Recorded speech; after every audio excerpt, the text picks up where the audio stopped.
한 일을 시작하는 게요, 여러분 너무 중요합니다. 일을 시작할 때는 참 두려움도 있고요. 이 일이 잘 되려나 참 시작하는 게요, 쉽지가 않습니다. 그런데 시작하는 것보다 더 중요한 게 있어요. 그건 뭘까요? 마무리입니다. 마무리가 진정한 실력이죠. 일을 어떻게든지 시작을 했어요. 그러면 시작한 일은 잘 마무리를 지어야 된다는 거죠. 너무나도 많은 사람들이요, 시작은 그래도 어느 정도 하는 것 같아요. 그런데 일의 마무리가 쉽지가 않아요. 마무리가 쉽지 않아요. 여러분, 마무리가 실력입니다. 우리의 인생도 마찬가지지 않을까요? 어떻게 인생을 잘 마무리를 할 것인가, 그것이 우리의 인생의, 우리의 삶의 중요한 관건이 아닐까요? 오늘 역대상의 말씀을 좀 보면, 오늘 역대상 마지막 장입니다. 오늘도 6월의 마지막 날이고 내일부터 이제 7월 우리 요한계시록의 말씀을 살펴보게 되는데요, 이 역대상을 마무리하면서 한 사람, 다윗이라는 사람의 마무리를 보게 돼요. 다윗의 죽음, 그리고 다윗의 인생의 마침표는 과연 어땠을까요? 오늘 20절 말씀은 이렇게 시작을 합니다. 다윗이 온 회중에게 이르되 너희는 너희 하나님 여호와를 송축하라 하매 회중이 그의 조상들의 하나님 여호와를 송축하고 머리를 숙여 여호와와 왕께 절하고. 아멘. 다윗이요, 온 회중을 모읍니다. 이제 다윗의 생애 마지막 모습인 것 같아요. 모든 회중 앞에서 다윗이 한 말은요, 딱 한마디입니다. 너희는 너희 하나님 여호와를 송축하라. 아멘.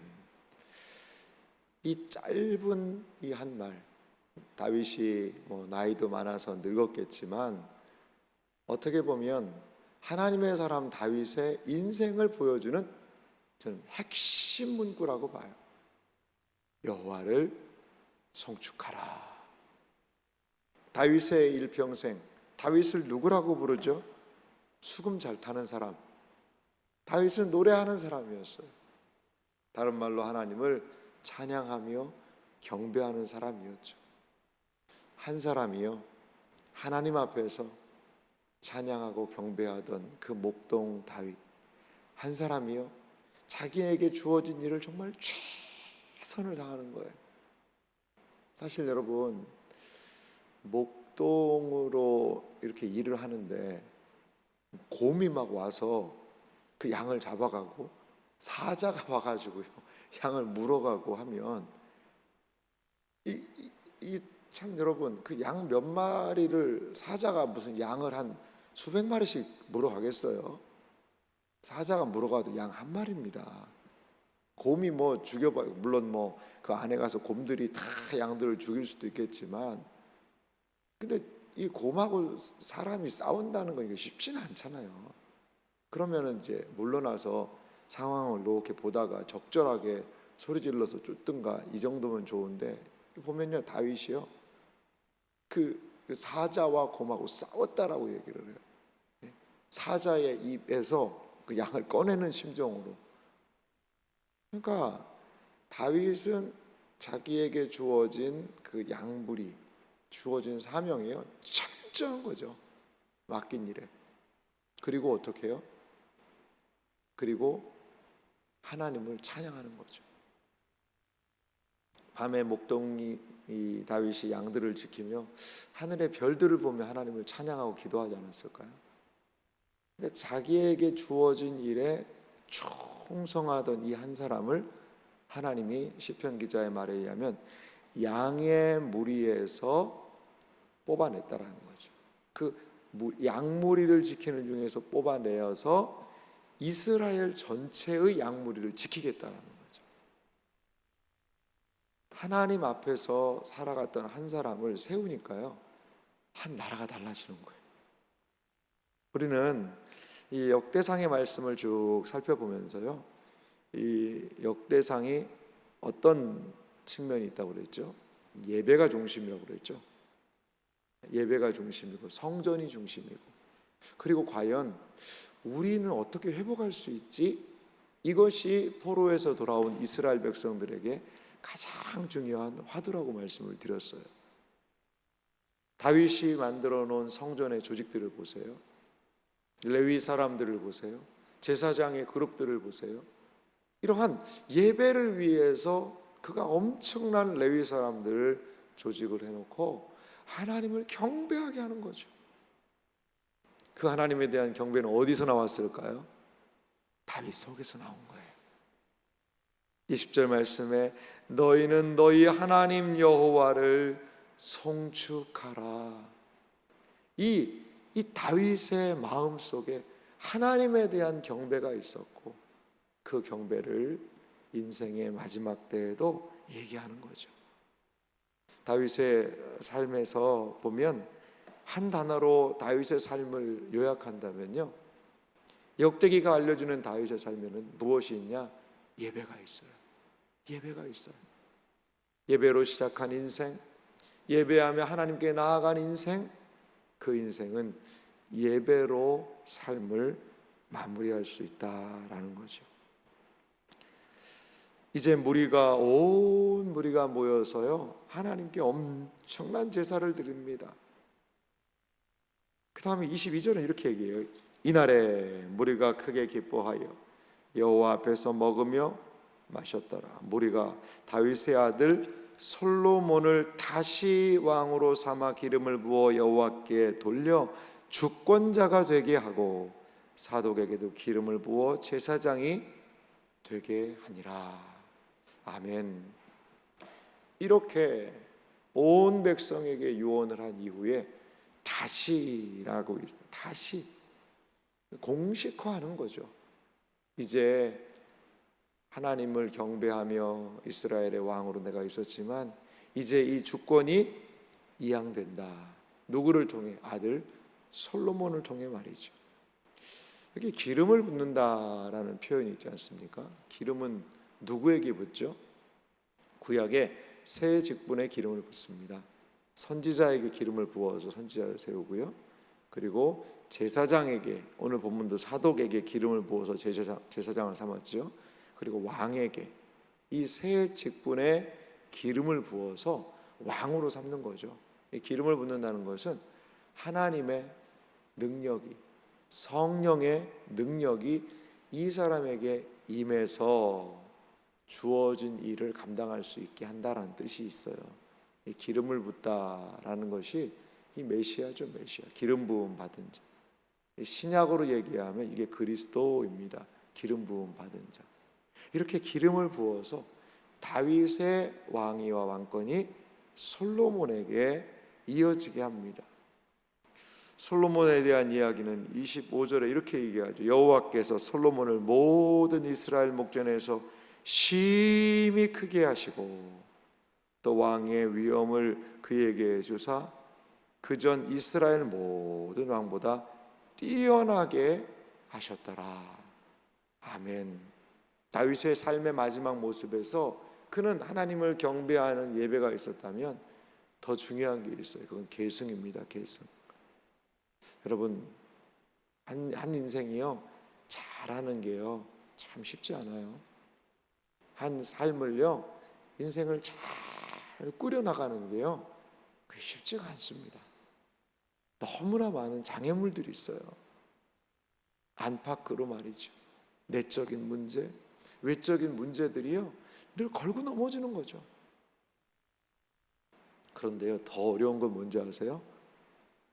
이 아름다운 하나님 앞에서의 모습과 이 땅에서의 모습이요 계승이 되는 게 더 어려운 거예요.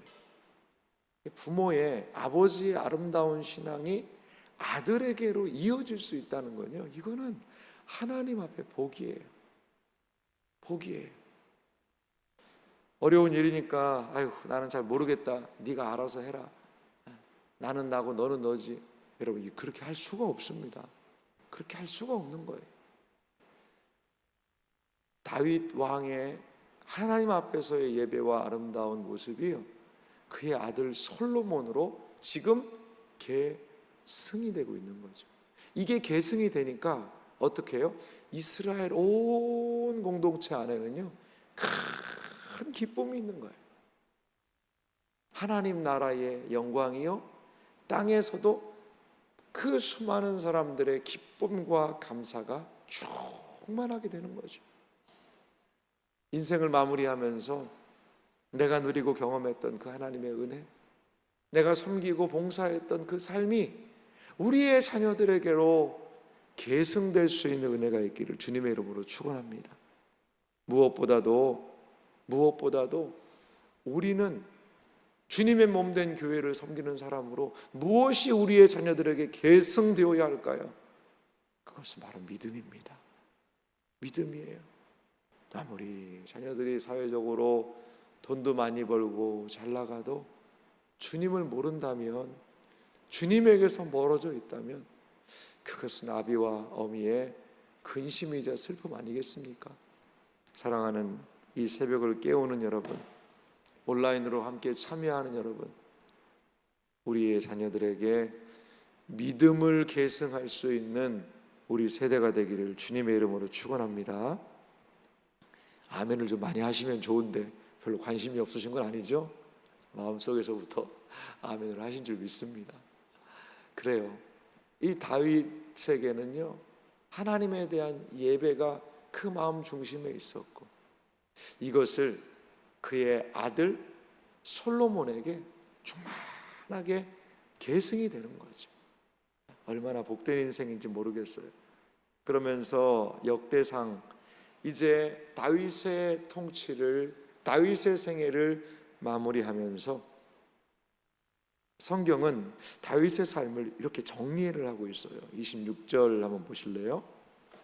이새의 아들 다윗이 온 이스라엘의 왕이 되어, 27절입니다.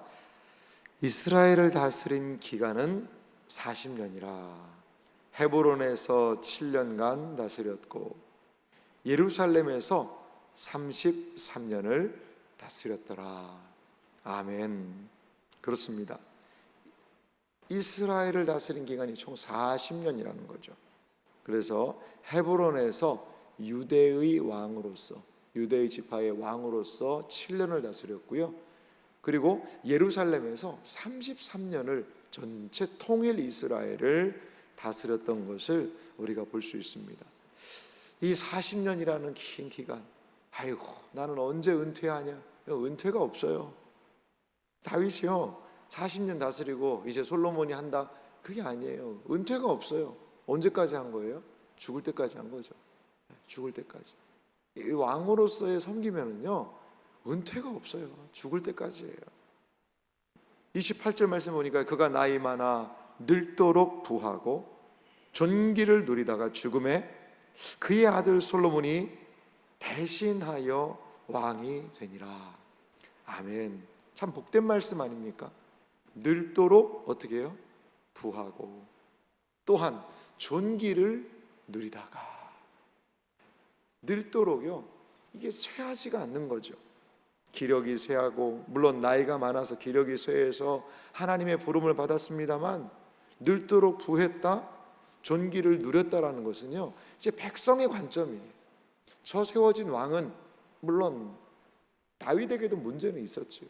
하지만 백성들이 바라볼 때 다윗은요 늙도록 부한 왕이에요. 그 존귀를 잃어버리지 않는 거예요. 하나님 앞에서 늘 꼿꼿하게 그 자리에 그렇게 서 있는 거예요. 참 이런 의런 어른이 우리 시대에 필요하지 않습니까? 그 자리에서 서 계시는 것만으로도, 거기에 딱 서서 손 한 번 드는 것만으로도 많은 사람들에게 감동을 줄 수 있는 삶, 그것이 저는 다윗의 삶이었다고 봐요. 백성은 그를 존경합니다. 그래서 그의 입술의 마지막 말, 너희는 여호와 하나님 여호와를 송축하라, 이 한마디의 권위에 온 백성이 반응하는 그러한 삶이 다윗의 삶이었다는 거죠. 계속해서 솔로몬이 왕이 됐다는 이야기를 하면서 다윗의 이 복된 통치가 끝난 것이 아니라, 단절된 것이 아니라 연결되는 그 복이 있다라는 것을 보여주고 있습니다. 사랑하는 이 새벽을 깨우는 여러분, 나이 많아 늙어도 부하고 존귀를 누리다가 죽음에 우리의 삶이 또한 이 다윗과 같은 하나님 앞에서 예배하고 주의 말씀과 진리를 다음 세대로, 우리의 자녀 세대로 계승시키고, 그리고 솔로몬에게 왕을 세우고, 이렇게 하나님께서 끝까지 쓰시는, 끝까지 사용하시는 여러분들이 되시기를 주님의 이름으로 간절히 소망합니다. 이러한 은혜가 우리에게 있었으면 좋겠어요. 사랑하는 이 새벽을 깨우는 여러분, 마무리가 실력입니다. 이 자리에는 젊은 분들도 많이 계시지만 또 연세 드신 우리 권사님들, 장로님들, 집사님들도 참 많이 계시잖아요. 인생을 어떻게 잘 마무리를 할 것인가, 다윗이 보여준 인생의 마무리, 이 모습을 기억하며 하나님, 내가 일평생 하나님 예배하게 하여 주시옵소서. 그리고 우리 다음 세대에 이 예배를 꼭 전수하게 하여 주옵소서. 신앙의 아름다움이 주님의 몸된 교회를 섬기는 그 복되고 아름다운 모습이 저로 끝나지 않고 우리 자녀들로 이어지게 하여 주시옵소서. 이렇게 하나님의 사람 다윗이 삶을 마무리한 것처럼 그러한 신앙의 복되고 아름다운 그러한 삶의 마무리를 할 수 있는 우리가 되기를 주님의 이름으로 축원합니다.